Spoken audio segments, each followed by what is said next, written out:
नमस्कार मित्रों, सर्वनाम के पिछले वीडियो में हमने देखे थे सर्वनाम से संबंधित कुछ बातें। क्या होता है सर्वनाम, संज्ञा के स्थान पर जब काम आता है तो सर्वनाम से जुड़े विभिन्न तथ्य है प्रतियोगी परीक्षाओं की दृष्टि से।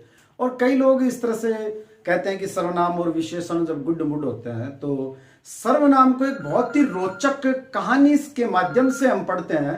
तो आइए जानते हैं सबसे पहले क्या होता है सर्वनाम। तो सुनते हैं एक बहुत ही रोचक सी कहानी।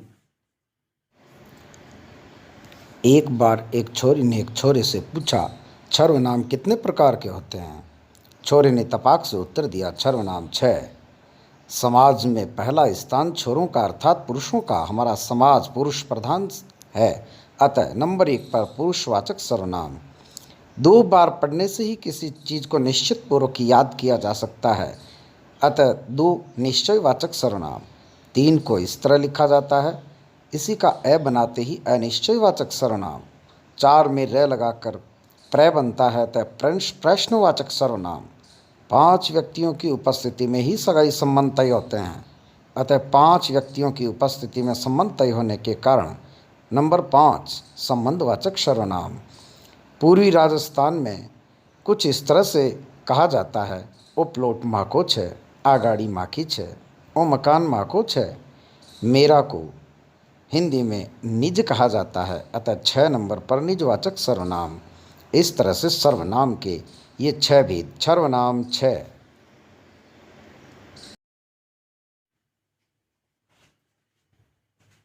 मित्रों सुनिए अभी आपने कहानी, आइए देखते हैं। उस कहानी में आपने देखा जो 6 सर्वनाम 6 अर्थात सर्वनाम 6, और उसमें एक शब्द लिखा हुआ था 6। तो ध्यान रखना है, मानक जो शब्द है वो 6 के लिए ये है। यदि कभी परीक्षा में पूछा जाए 6 का शुद्ध रूप क्या होगा तो वो ये होगा। कामता प्रसाद गुरु ने मूल सर्वनाम 11 बताए। सर्वनाम के प्रकार या भेद 6 होते हैं जो अभी आपने देखे थे। ये है मूल सर्वनाम जो 11 है, और मूल सर्वनाम में 11 में मैं, तू, कामता प्रसाद गुरु ने तू शब्द का प्रयोग किया है। जानेंगे अभी तू शब्द के बारे में। आप, यह, वह, जो, सो, कौन, क्या, कोई, कुछ, 4 ककार से संबंधित। मैं, तू, आप, यह, वह, जो, सो। कई बार पूछा जाता है मैं, तू, आप, यह, वह, जो, सो, कौन, क्या, कोई, कुछ। कौन, क्या, कोई, कुछ, ये 4 कैसे शुरू होने वाले। सबसे पहले हम समझते हैं इस तू शब्द को। तू शब्द अपने बराबर वाले के लिए, अपने से किसी को हीन बताने के लिए अर्थात छोटों के लिए, और बहुत अधिक बड़े, बहुत बड़े के लिए भी, जो अपने लिए श्रद्धा का पात्र हो। हे ईश्वर, अब तो तू ही है, मेरी पार लगाने वाला तू ही है। तो तू शब्द का प्रयोग उस समय होता है जिसके स्थान पर हम तुम का प्रयोग जो है वो प्रचलन में है। आगे देखते हैं कौन, क्या, कोई, कुछ जो शब्द है, इनमें से ये कौन और क्या, इन दोनों शब्दों को यदि समझें तो ये जो कौन शब्द है ये आता है किसी सजीव के लिए, और क्या ये कभी सजीव के लिए नहीं आता है, ये किसी निर्जीव के लिए आता है। कोई ये किसी सजीव के लिए आता है, और कुछ ये निर्जीव के लिए आता है। इन चारों शब्दों को समझने के साथ में इन 11 सर्वनामों को याद करने के लिए आपको ध्यान रखना है, एक तो मूल सर्वनाम में हम कहीं नहीं है और एक वे कहीं नहीं है। ध्यान रखना, मेरा फोकस हमेशा इस बात पर होता है कि प्रतियोगी परीक्षा की दृष्टि से जो प्रश्न पूछे जाते हैं उस समय हम क्या गलती कर बैठते हैं, और जो गलती होती है वो मैं पहले बताता हूं। हम और वे मूल सर्वनाम में कहीं नहीं है, तो इस बात का ध्यान रखें। आइए आगे बढ़ते हैं। जो 6 सर्वनाम हमने पढ़े हैं उन 6 सर्वनाम में सबसे पहले पुरुषवाचक सर्वनाम, जिसमें किताबों में इतनी व्याख्या की नहीं है। परिणाम ये होता है बहुत सारे लोग पुरुषवाचक सर्वनाम को पढ़ाते समय, क्योंकि हम सबसे पहले समझेंगे नंबर 1 पुरुषवाचक सर्वनाम। ये पुरुष क्या होता है, तो पुरुष शब्द का शाब्दिक जो अर्थ है वो यहां लिया जाना चाहिए पुरुष का अर्थ, जिसने ये याद रखा है कि पुरुष का अर्थ कर्ता होता है, उसका ये प्रश्न गलत नहीं होगा, अन्यथा निश्चित ही गलत होगा। पुरुष का अर्थ क्या है? कर्ता। यदि मैं ये कहूं पुरुष जो है वो 3 प्रकार के होते हैं। पुरुष का अर्थ है कर्ता। वो कर्ता आदमी हो सकता है, औरत हो सकती है, और वो कर्ता निर्जीव वस्तु भी हो सकती है। कर्ता सदैव कौन प्रश्न का उत्तर होता है। बहुत सारे लोग केवल इतना ही बताते हैं और इतना ही रटा हुआ रहता है कि जो पुरुष है यानी जो कर्ता है वो केवल सजीव होता है। हमारे माइंड में ये एक बात होती है। यदि मैं आपसे ये कहूं कि मैं पेड़ काट रहा हूं, तो यहां पर कर्ता कौन हुआ? मैं। रमेश गांव गया, कर्ता कौन है? रमेश। पंखा चल रहा है, कौन चल रहा है? पंखा। इट मीन्स पंखा सब्जेक्ट है, पंखा कर्ता है। तो निर्जीव वस्तु भी कर्ता हो सकता है। और यदि मैं ये कहूं कि पंखा चल रहा है, वह गिर गया, तो यहां पर कई लोग मानते हैं निश्चयवाचक सर्वनाम हो गया। ये गलत हो गया। सबसे पहले इसलिए समझे पुरुष का अर्थ क्या होता है। पुरुष का अर्थ होता है कर्ता से, और कर्ता 3 तरह के होते हैं। यदि कोई व्यक्ति जो कहने वाला है, यूं माने कि ये वक्ता है और ये इसकी बात को सुन रहा है, ये श्रोता है, तो जो वक्ता होता है वो यदि कह रहा है और अपने लिए किसी शब्द को काम में लेगा, तो वो लेगा मैं, हम। ये हम अब हमें पढ़ना होगा, क्योंकि कामता प्रसाद गुरु ने जो मूल सर्वनाम 11 बताए, उनके अतिरिक्त भी बहुत सारे शब्द जो है वो सर्वनाम है और वो हमें पढ़ने होंगे। मैं या हम इसलिए क्योंकि यदि ये अकेला है, मैं खाना खा रहा हूं, तो वो अपने लिए ये शब्द काम में ले रहा है। लेकिन यदि इसके साथ 3-4 व्यक्ति और खड़े हैं, तो ये हम शब्द को काम में लेगा। श्रोता जो सुनने वाला है और वो उसके लिए कह रहा है, तो वो उसे कहेगा तुम। और आदर देने के लिए वो उसे आप शब्द का प्रयोग भी कर सकता है। इसी तरह से इन दोनों की बातचीत में जो शामिल नहीं है, जो दूर खड़ा है, अन्य व्यक्ति है, उसके लिए अगर ये कहेगा तो वो उसे क्या कहेगा कि वह खाना खा रहा है। और यदि यहां एक के स्थान पर अधिक वे, तो फिर वो कहेगा वे खाना खा रहे हैं। इस तरह से वह और वे जो है वो किसी अन्य व्यक्ति के लिए आते हैं। मैं और हम, इनको कहा जाता है उत्तम पुरुष। जबकि जो सुनने वाला है उसके स्थान पर जो तुम और आप आता है वह मध्यम पुरुष। याद रखना है, मैं उत्तम तुम मध्यम। संसार में उत्तम पुरुष कौन? मैं। संसार में उत्तम पुरुष कौन? आपको भी यही बोलना, मैं। तो संसार में उत्तम में, या फिर अगर मेरे साथ 3-4 लोग खड़े हैं तो उनको भी शामिल लेना पड़ेगा, क्योंकि हम शब्द में भी मैं शामिल होता है। तो संसार में मैं, हम उत्तम, तुम मध्यम, शेष अन्य पुरुष, और इन्हें कहा जाता है अन्य पुरुष। अब पुरुषवाचक सर्वनाम यहां हमारा कंप्लीट नहीं हुआ है। कुछ वे बातें जो गंभीर प्रश्न जहां से बनते हैं उन पर भी चर्चा करेंगे, लेकिन उससे पहले हमें निश्चयवाचक सर्वनाम को थोड़ा सा समझना होगा। पुरुषवाचक सर्वनाम जहां वक्ता, श्रोता और अन्य जो शामिल होते हैं, लेकिन जो बात मैंने बताई थी सजीव और निर्जीव वाली, उसको हम निश्चयवाचक सर्वनाम के साथ पढ़ेंगे। नंबर 2, जो निश्चयवाचक सर्वनाम होता है, और निश्चयवाचक सर्वनाम जो निश्चितता का बोध कराते हैं। किसकी निश्चितता? इन्हें संकेतवाचक सर्वनाम कहा जाता है। और संकेतवाचक सर्वनाम इसलिए कहा जाता है क्योंकि यहां हम संकेत कर सकते हैं, उंगली से इशारा कर सकते हैं। जैसे ये किसी भी संज्ञा की निकट या दूर की स्थिति का बोध कराते हैं। ये महत्वपूर्ण बात है। संज्ञा की निकट या दूर की स्थिति का बोध कराने वाले, दूर की स्थिति का बोध कराने वाले सर्वनाम।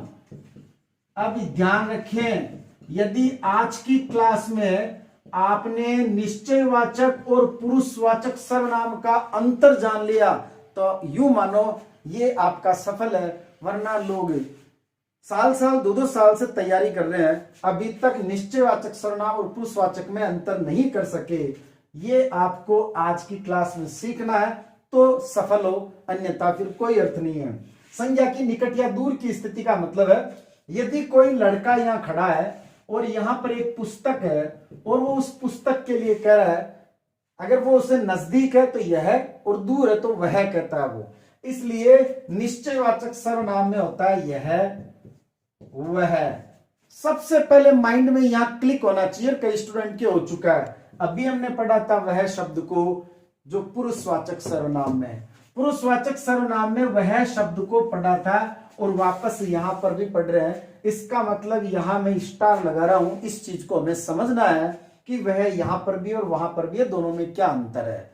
इसके साथ में इस जो है वो निश्चयवाचक सर्वनाम, इसको मैं जानता हूं, तो ये निश्चयवाचक सर्वनाम उस, इन्हें, बहुवचन हो सकता है उन्हें, इस तरह के यदि सर्वनाम है तो ये, यह, वह, इस, उस, इन्हें, उन्हें, इनको हमें समझना है। तो ये जो वह शब्द है ये फिर वहां पर भी है, यहां पर भी है, तो इसको मतलब, इसका मतलब ये हुआ कि हमें इसको समझना है। तो आइए हम इस चीज को समझते हैं। स्क्रीनशॉट ले सकते हैं आप। पुरुषवाचक सर्वनाम और निश्चयवाचक सर्वनाम दोनों में क्या अंतर है, ध्यान रखें। परीक्षा के अंदर यदि आपसे एक स्टूडेंट ने यह प्रश्न पूछा था कि वह, मैं यहां लिख रहा हूं पुरुषवाचक सर्वनाम और उस तरफ लिख रहा हूं निश्चयवाचक सर्वनाम, पुरुषवाचक सर्वनाम और निश्चयवाचक सर्वनाम। ये हम सब जानते हैं कि यदि वाक्य है रमेश बाजार गया और नीचे में यदि लिख रहा हूं वह वापस कल आएगा, यहां पर वह शब्द जो है वो रमेश के स्थान पर है, इसलिए वो सर्वनाम है और ये संज्ञा के स्थान पर आया है। वह वापस कल आएगा, वह जो शब्द है वो करता है, इसलिए हमने इसको पुरुषवाचक सर्वनाम बताया है। लेकिन क्या परीक्षा में वो हमें दोनों वाक्य देगा? जी नहीं, वो तो केवल इतना ही लिखेगा वह वापस कल आएगा, तो वह वापस कल आएगा हमें समझना, अंडरस्टूड बात है कि ये किसी न किसी कर्ता के रूप में आया है। अब हम ये निर्धारित नहीं कर सकते कि वह सजीव है या निर्जीव है। कई ऐसे सेंटेंस हो सकते हैं, वह गिर गया, वह क्या गिर गया, वह गमला गिर गया, पंखा गिर गया, या रमेश गिर गया, या कोई बूढ़ा आदमी था वो गिर गया, वो सजीव है निर्जीव है हम नहीं बता सकते।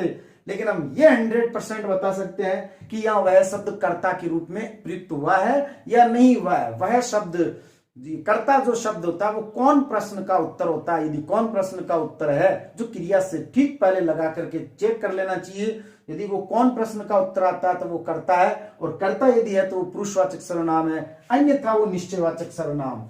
तो यहां मैं ये लिख दूं कि पुरुषवाचक सर्वनाम कर्ता के रूप में प्रयुक्त होता है, कर्ता के रूप में, और यहां पर केवल संज्ञा की निकट या दूर की स्थिति का बोध कराया जाता है। निकट या दूर का बोध कराना। कई स्टूडेंट इस बात को बहुत अच्छी तरह से समझना। कई स्टूडेंट कि वह गांव जा रहा है तो वो कहते हैं कि साहब वह गांव जा रहा है, ये भी तो निकट और दूर की स्थिति का बोध करा रहा है, और वो गलत करके आ जाते हैं। वो उसको उस समय निश्चयवाचक सर्वनाम कर देते हैं।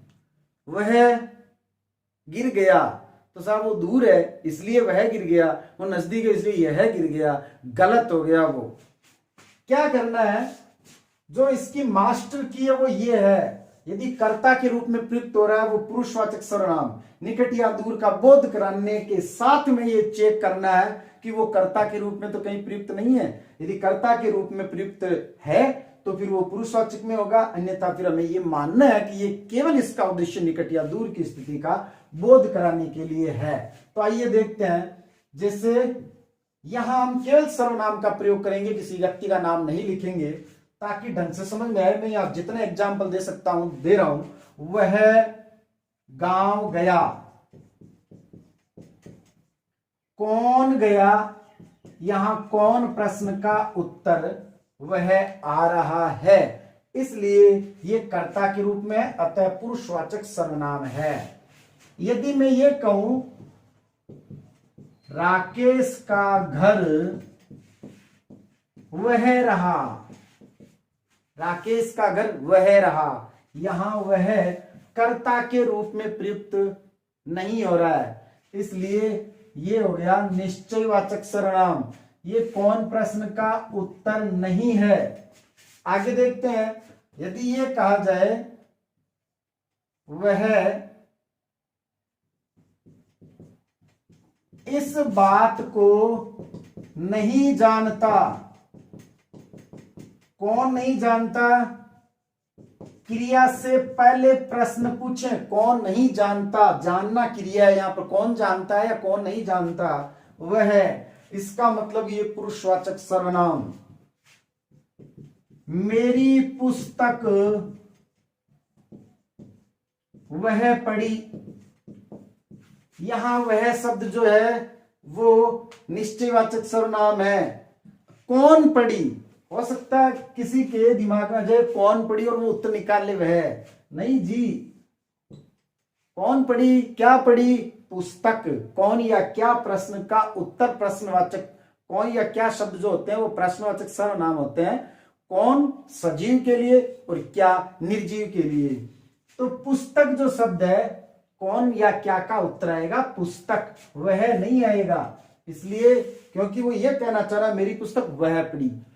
यहां जब निकट या दूर की स्थिति का बोध करवाना हो, वह आज स्कूल नहीं जाएगा। वह आज स्कूल नहीं जाएगा। यहां पर वह शब्द कौन नहीं जाएगा कर्ता के रूप में प्रयुक्त हुआ है, इसलिए वो पुरुषवाचक सर्वनाम। यह पुस्तक वही है या फिर वह है जो कल देखी थी। यहां पर वह शब्द पुरुषवाचक सर्वनाम नहीं है, ये निश्चयवाचक सर्वनाम है। हमारी अलमारी वह है। यहां पर वह शब्द निश्चयवाचक सर्वनाम है, जबकि वह गिर गया। ऐसा कभी नहीं होगा कि वह आदमी है तब तो पुरुषवाचक है और वह गमला है तब वो निश्चयवाचक है। कौन बताएगा आपको वह आदमी है गमला है? वहां तो केवल सेंटेंस इतना ही है। तो वो हमें देखना, कौन गिर गया, वह, वो कर्ता के रूप में है जो क्रिया को संपादित करे। इट मीन्स कर्ता, चाहे वो सजीव है निर्जीव है। पेड़ गिर गया, पेड़ करता है इसमें। पंखा गिर गया, पंखा करता है। वह गिर गया, वह करता है। तो वो सजीव है चाहे निर्जीव है, लेकिन वो कर्ता के रूप में है पुरुषवाचक सर्वनाम। यदि पुरुषवाचक सर्वनाम और निश्चयवाचक सर्वनाम अभी भी समझ में नहीं आया हो तो आप मुझे अपने कमेंट बॉक्स में जरूर कमेंट करें। जो नए लोग हैं वो सब्सक्राइब करें, बेल आइकन दबाएं। रीट पटवार सेकंड ग्रेड फर्स्ट ग्रेड के लिए जहां पर भी SI LDC व्याकरण का जितना भी सिलेबस है वो कंप्लीट आपको यहाँ मिलेगा और गहराई से मिलेगा। इसीलिए केवल पुरुषवाचक और निश्चयवाचक सर्वनाम केवल 2 हम यहाँ क्लियर कर पाए हैं, क्योंकि ये काफी महत्वपूर्ण मुद्दा था। आगे हम और पढ़ेंगे कि ये जो वह शब्द है इसमें एक रोचकता और क्या है, जानेंगे इस क्लास के जस्ट या ठीक आगे की जो क्लास होगी सर्वनाम की उससे संबंधित। धन्यवाद।